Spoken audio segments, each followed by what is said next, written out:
Cricket ആരാധകർ കാത്തിരിക്കുന്ന Asia Cup ടൂർണമെന്റിന് നാളെ UAE തുടക്കമാകും. അഫ്ഗാനിസ്ഥാനും ഹോങ്കോങ്ങും തമ്മിലുള്ള മത്സരത്തോടു കൂടി തന്നെയാണ് ടൂർണമെന്റിന് തുടക്കമാകുന്നത്.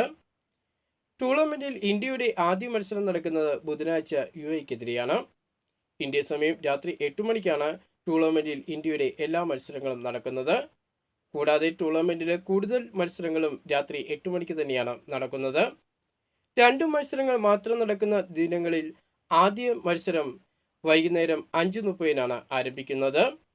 സെപ്റ്റംബർ 14 ഇന്ത്യയും പാകിസ്ഥാനും തമ്മിലുള്ള മത്സരം തന്നെയായിരിക്കും ടൂർണമെന്റിലെ ഏറ്റവും ആവേശം നിറഞ്ഞ പോരാട്ടം. ആഭ്യന്തര ക്രിക്കറ്റ് ടൂർണമെന്റ് ദുലീപ് ട്രോഫി ക്രിക്കറ്റിന്റെ ഫൈനലിൽ എത്തിയിരിക്കുകയാണ് സൗത്ത് സോണും സെൻട്രൽ സോണും. സെമി ഫൈനൽ പോരാട്ടത്തിൽ 2 മത്സരങ്ങളും സമനിലയിൽ അവസാനിച്ചിരുന്നു. എന്നാൽ ആദ്യ ഇന്നിംഗ്സിന്റെ ലീഡ് നേടിയതിന്റെ ബലത്തിലാണ് ഇരു ടീമുകളും ദുലീപ് ട്രോഫിയുടെ ഫൈനലിൽ എത്തിയിരിക്കുന്നത്. ദുലീപ് ട്രോഫിയുടെ ഫൈനലിൽ സൗത്ത് സോണിനെ നയിക്കുന്നത് മലയാളി താരമായ മുഹമ്മദ് അസറുദ്ദീനാണ്.